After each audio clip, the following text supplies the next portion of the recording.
काम नरेंद्र मोदी जी ने किया। सर, विकास की बात करें तो पेवा का विकास एक ड्रेन पुल के कारण काफी समय से रुका हुआ है, तो उसके लिए क्या? नहीं, देखिए वो पुल की मैं पीछे भी यहाँ पर 3-4 रोज पहले पेवा के अंदर आया था और तब भी ये बात हमारे सामने आई थी, क्योंकि वो पुल बड़ा पुराना पुल बना हुआ है, वो टूट गया और जल्दी ही यहाँ पर एक डाइवर्सन दे करके पुल बन जाएगा और दूसरा उसका पैसा भी आ गया है। यहाँ पर 4 लेनिंग 2 पुल लग जाएंगे ताकि शहर के लोगों को, पेवा के लोगों को किसी प्रकार की दिक्कत ना हो, समस्या ना हो। उसको जल्दी ही डिसमेंटल करके पुल को वहाँ पर नया पुल बन जाएगा। तब तक के लिए लोगों को वैकल्पिक रास्ता वहाँ पर मिलेगा।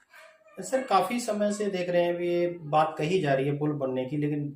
2 महीने से ऊपर हो चुके हैं इस पुल को, कोई अभी तक कंस्ट्रक्शन का काम शुरू हुआ नहीं। नहीं, देखिए उसकी एक प्रक्रिया होती है, जैसे टेंडर है, उसका बजट जारी हुआ है, बजट के साथ उसका टेंडर लगेगा, उसकी डीपीआर बनेगी, डीपीआर के बाद उसके अंदर थोड़ा समय लगता है, क्योंकि कोई ये वैसा कार्य तो नहीं है, बड़ा काम है, पुल का काम है और फिर लोगों के हित के साथ जुड़ा हुआ है और मेन रोड है कि किसी प्रकार का कोई वहां पर विषय भी ना आए और मजबूती से काम हो, उसको लेकर के थोड़ा समय लगता है, जल्दी काम चालू हो जाए। सर, आज कुछ घोषणाएं भी की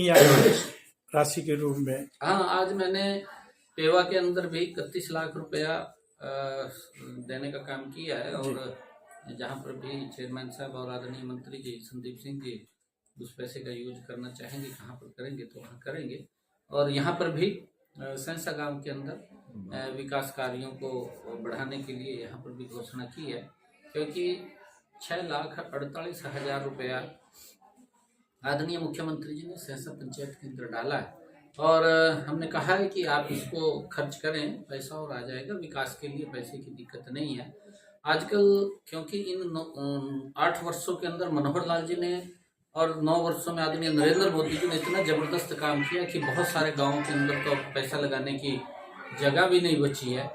और अगर कहीं कोई समस्या इस प्रकार की है उसको सरपंचों से हमने निवेदन किया कि आप टेंडर लगा करके जल्दी उस काम को शुरू करें। सर, सैंसा गांव के लिए भी आपने अपनी तरफ से कुछ राशि के लिए?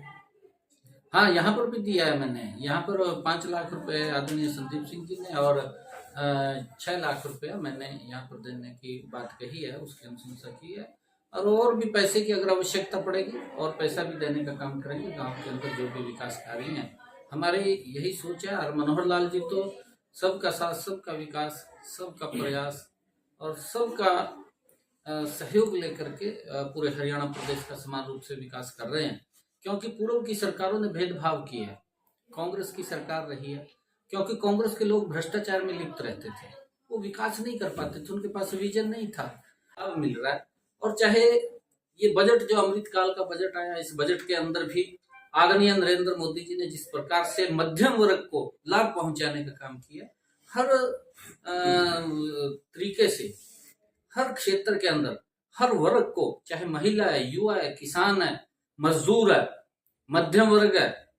चाहे व्यापारी है, कर्मचारी है, हर व्यक्ति को कहीं ना कहीं इस बजट के अंदर उसको लाभ मिला है और आदरणीय प्रधानमंत्री जी देश को मजबूत कर रहे हैं, आदरणीय मुख्यमंत्री जी हरियाणा प्रदेश को मजबूत कर रहे हैं। ऐसे व्यक्तित्व बड़ी मुश्किल से मिलते हैं जो देश की और प्रदेश की निस्वार्थ भाव से सेवा कर रहे हैं। नहीं तो कांग्रेस के अंदर तो पहले तो सोचते थे कि भाई हमारा क्या होगा क्या नहीं होगा, इस प्रकार की भावना लेकर के काम करते थे, तभी विकास नहीं हो पाता था। स्वयं कांग्रेस पार्टी विकास के अंदर एक बाधा है, लोगों तक जो सुविधाएं पहुंचती है वो नहीं पहुंचा पाई, आज हर व्यक्ति तक सुविधा पहुंच रही। लोग नहीं करते थे, लोगों को जो जरूरी चीजें थी वो भी उपलब्ध नहीं होती थी, क्योंकि सारा पैसा भ्रष्टाचार में चला जाता था। जो उनकी समस्याएं थी जो की तो बनी रहती थी, कोई समस्या का समाधान नहीं होता था। परंतु आज नरेंद्र मोदी जी ने और मनोहर लाल जी ने जिस प्रकार से सिस्टम को ऑनलाइन किया है, व्यक्ति के साथ जोड़ा है, डायरेक्ट दूर से दूर बैठे हुए व्यक्ति को उसके साथ जोड़ करके डायरेक्ट लाभ उस तक पहुंचाने का काम किया है, उसका परिणाम है कि लोग आदरणीय प्रधानमंत्री जी को, आदरणीय नरेंद्र मोदी जी को वो श्रद्धा से देखते हैं और उनको लगातार मजबूत करने का काम करते हैं। कांग्रेस क्योंकि खाली बातें करती है और आज उनको पीड़ा इस बात की हो रही है कि नरेंद्र मोदी जी क्यों गरीब की मजबूती के लिए काम कर रहे हैं, क्यों नरेंद्र मोदी जी किसान के हित में काम कर रहे हैं। उनको कोई दिक्कत नहीं है, क्योंकि वो नहीं कर पाए तो आज नरेंद्र मोदी जी कर रहे हैं। देश के अंदर आज वंदे भारत जैसी ट्रेन चल रही है और देश के अंदर आज रोड का इंफ्रास्ट्रक्चर मजबूत हुआ है।